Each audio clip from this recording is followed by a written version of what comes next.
भगवान के प्रिय सखा की कथा अब आपको बताते हैं कि भगवान के प्रिय सखा, प्रिय मित्र कौन हुए? सुदामा जी।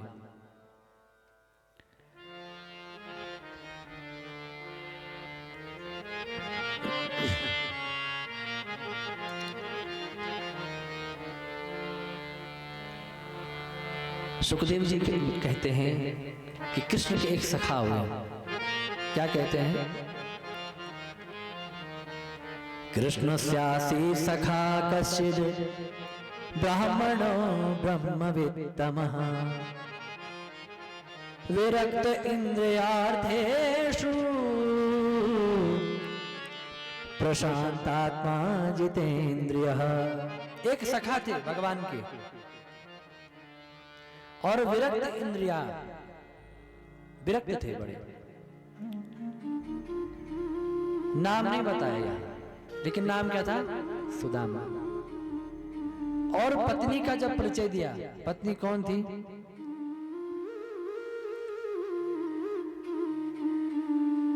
पतिव्रता पतिं ग्राप्राह म्लायतां वदनेन सा दरिद्रासीदमाना सा स्वीपमाना विगम्य च। पतिव्रता थी, पतिपरायणा थी, नाम था सुशीला, लेकिन दरिद्रता की प्रतिमूर्ति थी। और एक दिन भूख के मारे कांपते हुए अपने पतिदेव के पास गई। सुना है कि आपके जो मित्र हैं ना, वो द्वारिकाधीश हैं। द्वारिकाधीश आपके मित्र हैं। मेरे जो बच्चे हैं ना, इनकी हालत देखकर के अब मुझसे रहा नहीं जाता। इनकी एक झोपड़ी है, और वो झोपड़ी कैसी है कि वो जो झोपड़ी में जब जहां पर रहते हैं, अभी तूफान आता है तो कहीं और जगह चले जाते हैं, उड़ जाती है। बच्चे इधर उधर चले गए तो देखते हैं हमारा घर कहाँ चला गया होगा। ढूंढते हैं कहाँ गई झोपड़ी।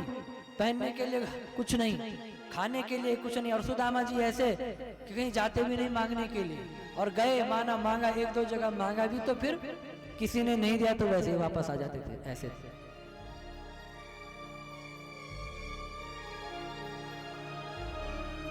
तो तुम द्वारिकाधीश के पास क्यों नहीं जाते? सुना है कि वो आपके मित्र थे। जब आपके मित्र थे तो प्रभु आपको जाना चाहिए। तो ये मना करते, क्या मैं मांगने जाऊं कृष्ण के पास? कृष्ण के पास मांगने जाऊंगा? अरे वो मेरा मित्र है, मैं जानता हूं मेरा मित्र है, बचपन का सखा है और भगवान है, भगवान के पास हमेशा मांगने के लिए जाऊंगा, मुझे नहीं जाना है।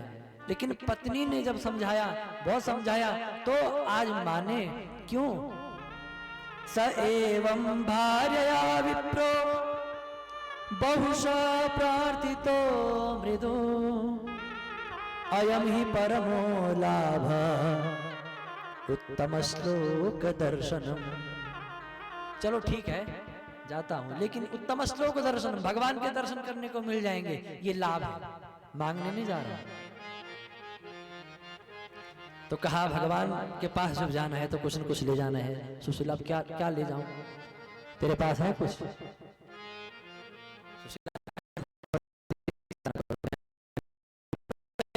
घरों से और 4 मुट्ठी चावल लेके आए।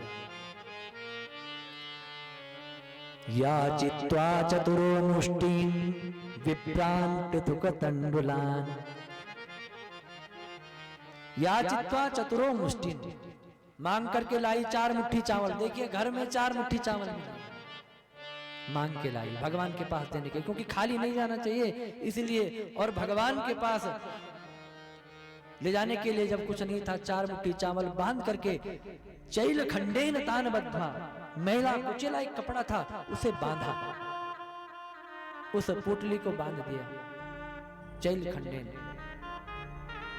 कपड़ा भी अच्छा नहीं था बांधने के लिए, और उसको बांधने के बाद और चलिए तब सुदामा जी मिलने के लिए, अपने मित्र को मिलने के लिए जैसे पहुंचे, तो भागवत जी में तो ये बता रखा है कि सीधे भगवान सीधे वहीं पहुंच जाते हैं। लेकिन इधर कई जो कवि हैं वो तो बहुत चर्चा करते हैं, और कई तो ये भी दिखाते हैं कि जब सुदामा जी जाते हैं तो धक्का दिया जाता है, धक्का नहीं मारता कोई, भागवत जी में ऐसा नहीं लिखा कि धक्का मार दिया और फिर झांकी दिखाते हैं सुदामा को, गरीब दिखाने के बाद उसको धक्का देकर के कभी इधर गिरता कभी उधर गिरता, ऐसी ऐसी दुर्दशा कर देते, ऐसा कुछ नहीं हुआ था।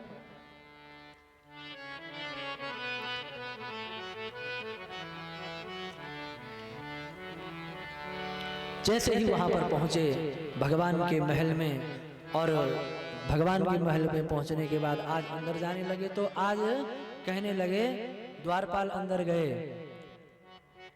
भगवान को बताने लगे, शीस पगा न जगा तन में प्रभु, जाने को आए बसे के ग्राम, धोती फटी सुलटी दुपटी, धोती फटी सिलटी दुपटी, और पाय उपान हो को नहीं समा, द्वार खड़ो द्विज दुर्बल एक, रहो चकिसो वसुधा अभिरामा, पूछत दीन दयाल को धामा, पूछत दीन दयाल को धामा, बतावत आपनो नाम सुदामा, बतावत आपनो नाम सुदामा। जैसे ही ऐसा सुना भगवान दौड़े कि सुदामा आया है, मेरा मित्र आया है। भगवान और सुदामा मिले। भगवान ने तुरंत भगवान गले मिले और बैठाया, अपना आसन दिया और पैर धोने लगे। ऐसे बेहाल विवाहिन सौ पग, कंटक जाल लगे पुनि जोई। सुदामा के पैरों में कांटे थे क्योंकि पहनने के लिए कुछ नहीं था। ऐसे बेहाल विवाहिन सौ पग, कंटक जाल लगे पुनि जोए।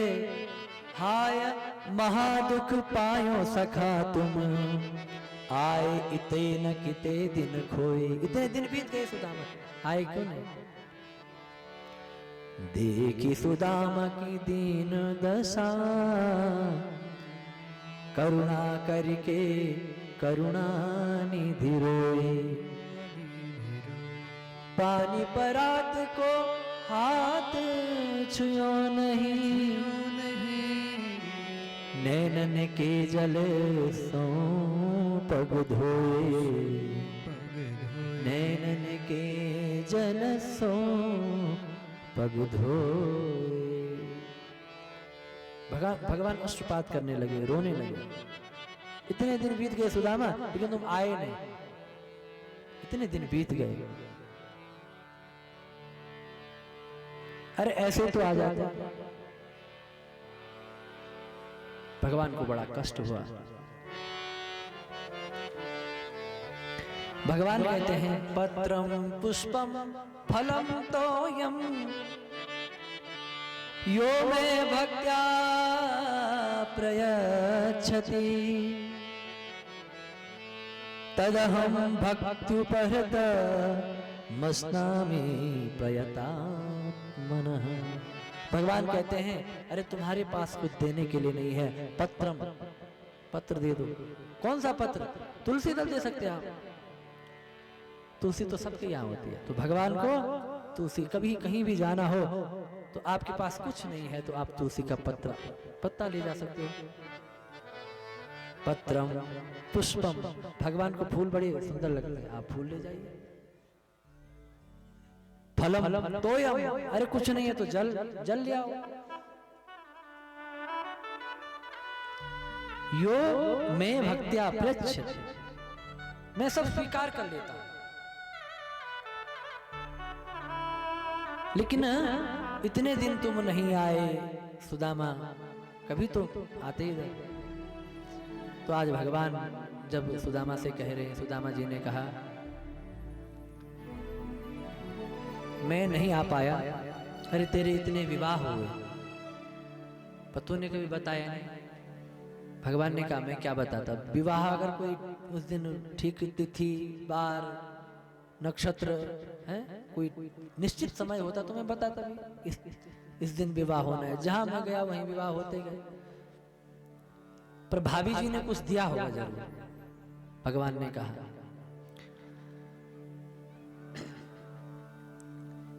नहीं, अपने जो काख में ना दबा करके रखी थी वो पोटली जो दी थी, कि इतने स्वर्ण महल देखे भगवान के, इतना ऐश्वर्य देखा भगवान का, इतना ऐश्वर्य देखने के बाद क्या करते, वो 4 मुट्ठी चावल कैसे भगवान को दिखाते।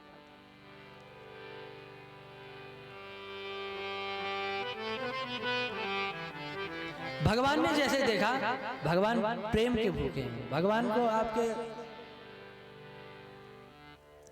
56 व्यंजन नहीं चाहिए।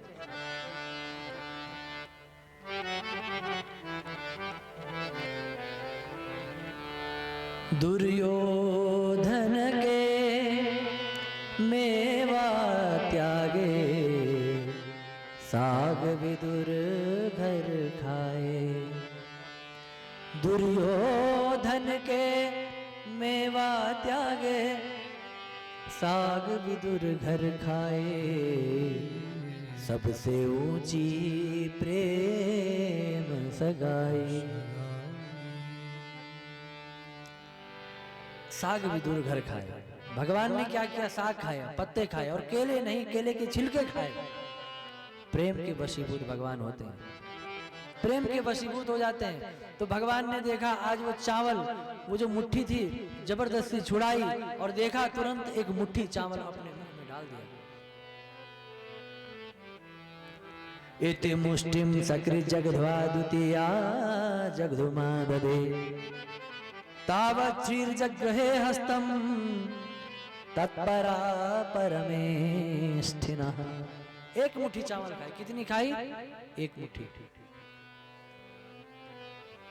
कोई कहते हैं 2 खाई, 3 खाई, 4 खाई, भगवान ने इतनी मुट्ठी नहीं खाई थी, एक मुट्ठी खाई। एक मुट्ठी में सब कुछ दे दिया भगवान ने। अब भगवती ने हाथ पकड़ लिया। रुक्मिणी जी ने कहा कि भाई सब कुछ, ये जो प्रसाद है उसका एक कारण ये भी था कि ब्राह्मण देवता लाए, आपने खाया, भोग लगाया, उसके बाद जो बचा वो प्रसाद बन जाता है, और जो प्रसाद होता है वो एक आदमी नहीं खाता, इसीलिए प्रसाद सबको बांटना चाहिए, प्रसाद सबका होता है। तो कहने लगी रुक्मिणी जी कि प्रसाद है ये, तो सबको प्रसाद देंगे एक ब्राह्मण के घर में। दूसरा ये भी था कि अब मैं आपको छोड़ के कहां जाऊं प्रभु, क्योंकि आपने एक मुट्ठी में तो सब कुछ दे दिया, एक मुट्ठी में सब कुछ दे दिया, अब क्या है देने के लिए। इसीलिए भगवान ने केवल एक मुट्ठी चावल खाई।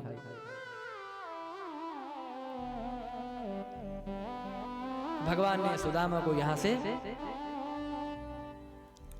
विदा कर दिया, और सुदामा देख रहे हैं कि चलो ठीक हुआ, कृष्ण ने मुझे कुछ नहीं दिया, अच्छा हुआ, क्योंकि मुझे देता कृष्ण तो ज्यादा धन आता तो मेरी बुद्धि भ्रष्ट हो जाती, बुद्धि खराब हो जाती। जो मैं दिन भर जब करता हूँ तब करता हूँ, यज्ञ करता हूँ भगवान के लिए, वो नहीं कर पाता, क्योंकि मुझे ऐश आराम चाहिए, मुझे सब कुछ सुविधाएं मिलती, तो मेरे को भगवान का नाम कब लेता हूँ, समय नहीं हो पाता। इसीलिए भगवान कृपा करते हैं, ये है भक्त। लेकिन भक्त भगवान भक्त के मन की बात समझ जाते हैं। भगवान ने रातों रात जाकर के वहां कई महल बना दिए।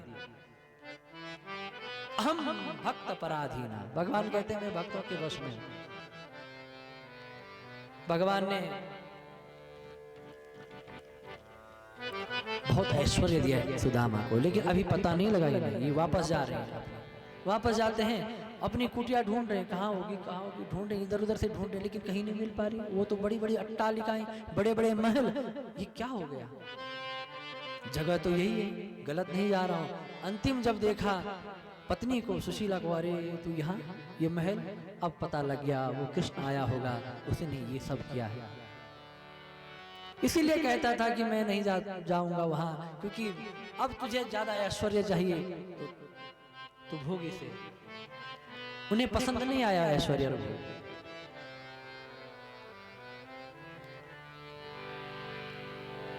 तेरी शरण में आके मैं धन्य हो गया, तेरी शरण में आके मैं धन्य हो गया। जन्मों की प्यास थी जो, जन्मों की प्यास थी जो, मैं संपन्न हो गया, तेरी शरण में आके मैं धन्य हो गया, तेरी। भगवान की शरण में जाते हैं तो धन्य हो जाते हैं, सब कुछ प्राप्त हो जाता है भगवान की शरण में जाकर। श्री राधे।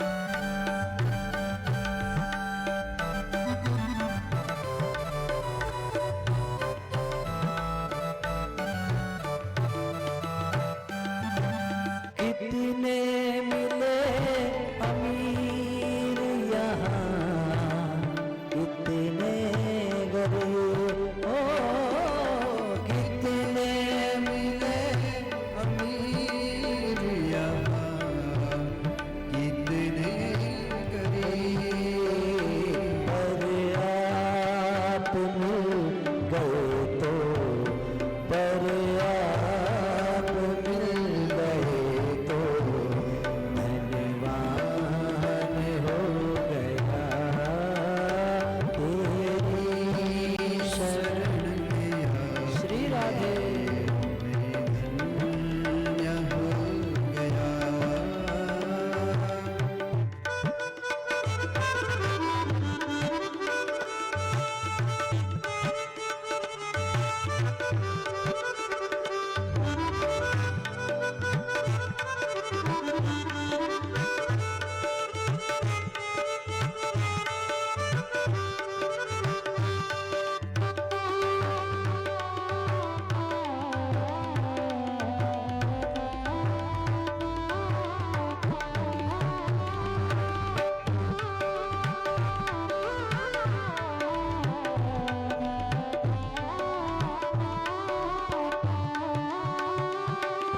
करना कभी न दूर प्रभु चरणों से आप हो, करना कभी न दूर प्रभु चरणों से आप, चरणों के ही सहारे, चरणों के ही सहारे पार हो गया, तेरी शरण में आके मैं धन्य हो गया। जन्मों की प्यास थी जो,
दुख में तड़प रहा था प्रभु मुद्दतों से मैं,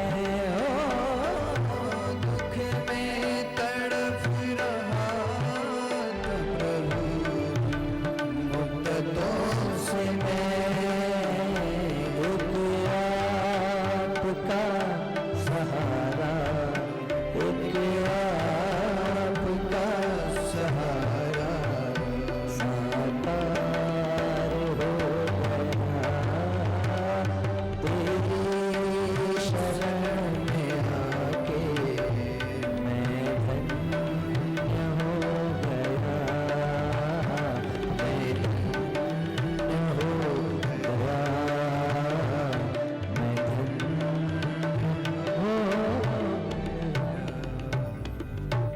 बोले कृष्ण कन्हैया लाल की जय, बोले बांके बिहारी लाल की जय।